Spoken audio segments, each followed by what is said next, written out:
So yeah, I think that's others. Even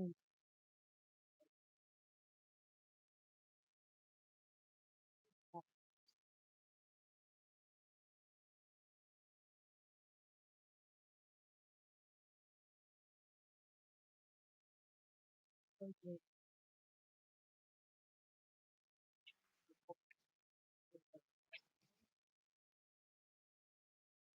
this is actually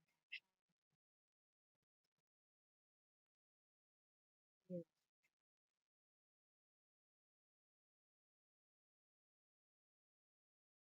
yeah, said it. All of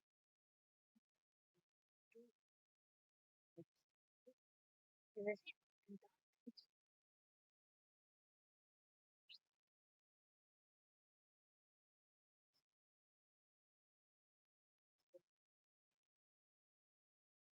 so yeah, I mean the Russians are eventually going to conquer all of Manchuria.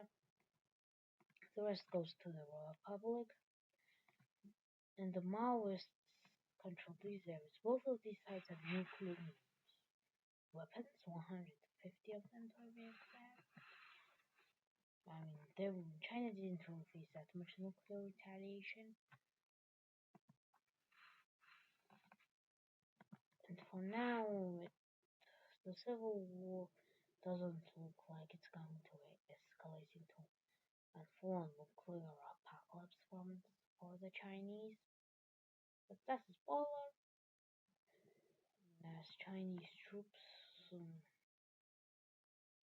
move into Maoist territory. But this war takes a long time. The casualties are basically wow, very long.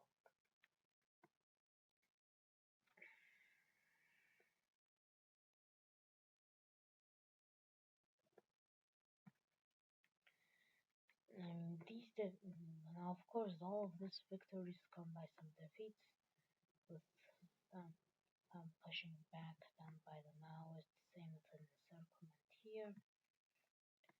But the Maoists are a serious disadvantage because of the Chinese, and they're having really high martial vigor instead of just being Democrats.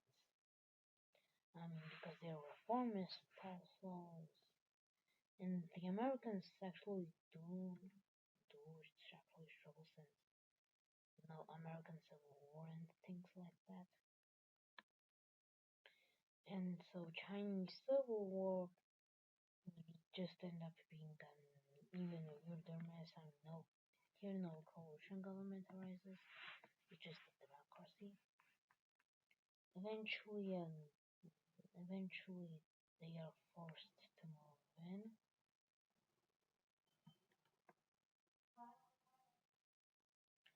With the Maoists finally collapse, the Maoist faction doesn't really surrender, but has a big middle finger after realizing that they're gonna lose. They want nukes, specifically directed at the south and middle, Wuhan, Guangzhou, Macau. Okay, Macau. Macau might have been a good thing, as people might actually use their life savings for their life instead of gambling. And this doesn't really change the offensive. And really just leaves them weaker and more. No, and plus the democratic government still wants all of China, and you gotta forget these two are this is just an arm of basically, and are bowing down to Taiwan. And basically this war makes the population not really like these guys. And I mean the Maoists, after the nukes weren't also popular, and extremism is starting to come back in a pretty unique way actually.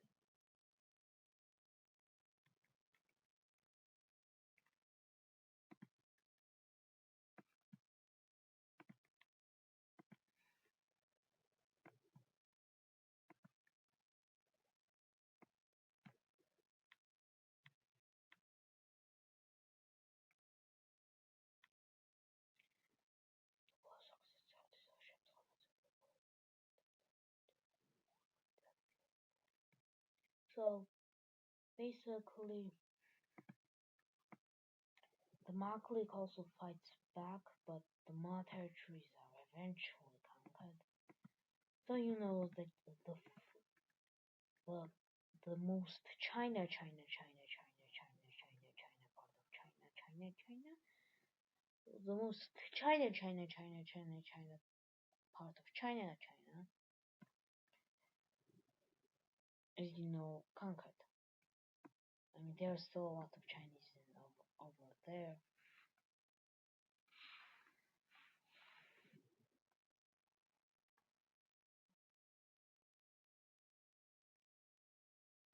So yeah, what did you expect over here? And then so basically it just ends up being a big tie.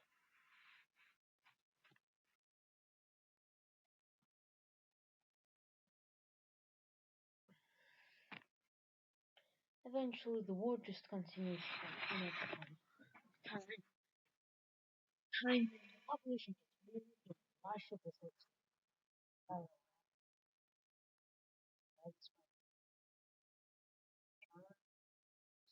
was when this would cause a military coup by the military, of course, which is actually the full of democratic government. He's supported even by the Christians in almost all factions. But they got bored. They established the Chinese Empire, and a lot of Taiwan also joins in because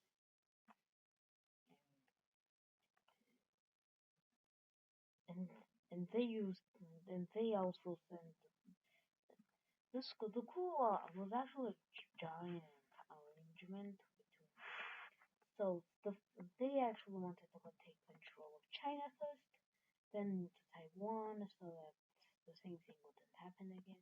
There would be the Chinese KP government, and then their kind of government would be left to live.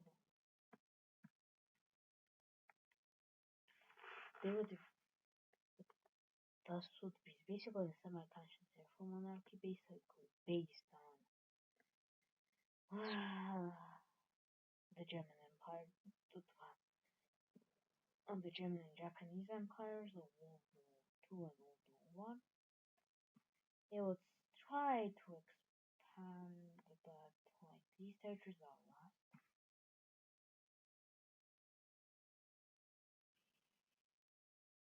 Eventually, the Treaty of Harbin is created and, of course, signed.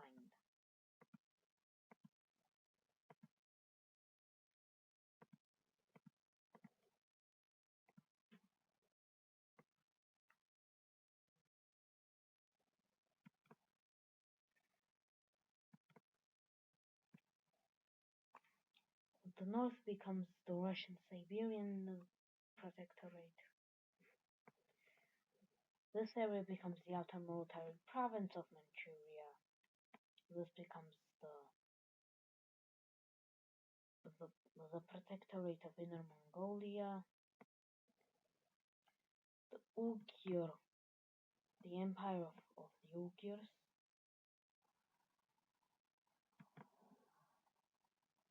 and the Kingdom of and the Tibetan technocratic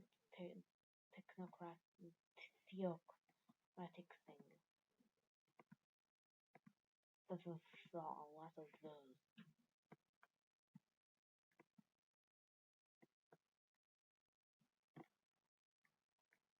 At the end of this war would create the so in order to show this is the official China part of China.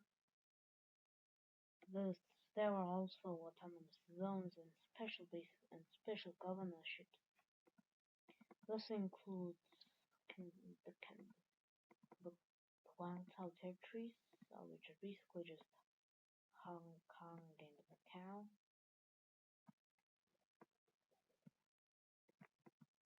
Which are made into a semi-independent province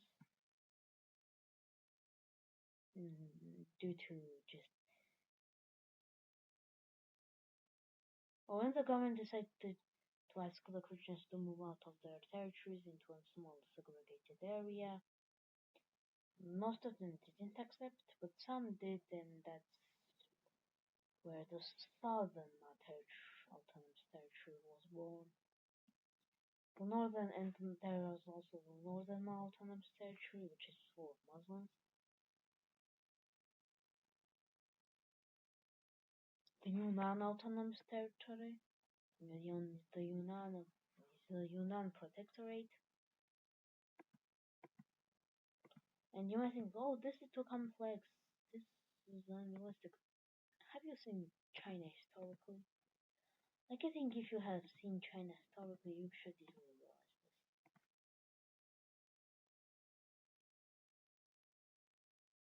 this. China in this timeline looks more like this, with its autonomous territories, military zones, and special regions combined. Meanwhile, let's look down to Laos. Laos. Why do I talk about Laos? This is because Vietnam and Laos are allied, are going against Thailand and Cambodia. As basically in power, not as basically a power struggle. It was basically a small skirmish. So the communes. So basically, it's a deal of ideology, but in reality, it's just a war between what remains of the United States and the recovering Russia. So US and Russia are still enemies, but like there are three major world powers now: Europe, Russia, and the recovering China. Europe is the only one that's not recovering, but it's very weak militarily still, as Russia basically has been neutralized. Or at least that's what Europe thinks. This all ends in a communist.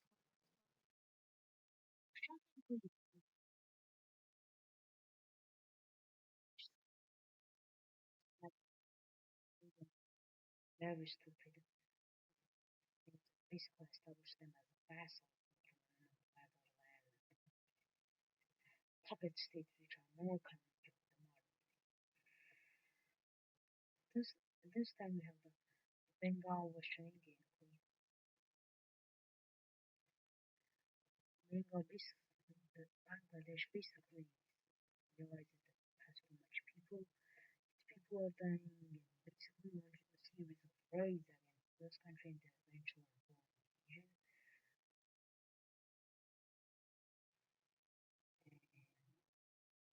And it's pretty successful and basically so in Bangladesh so Bangladesh was a hold in the making.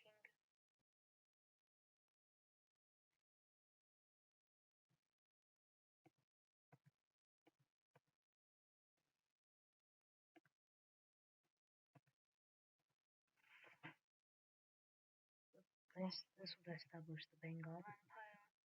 They would take some land off of Bhutan, which would finally be safe from Chinese territories, but Bangladesh still differs. Also, Kutch would be left independent because they don't care.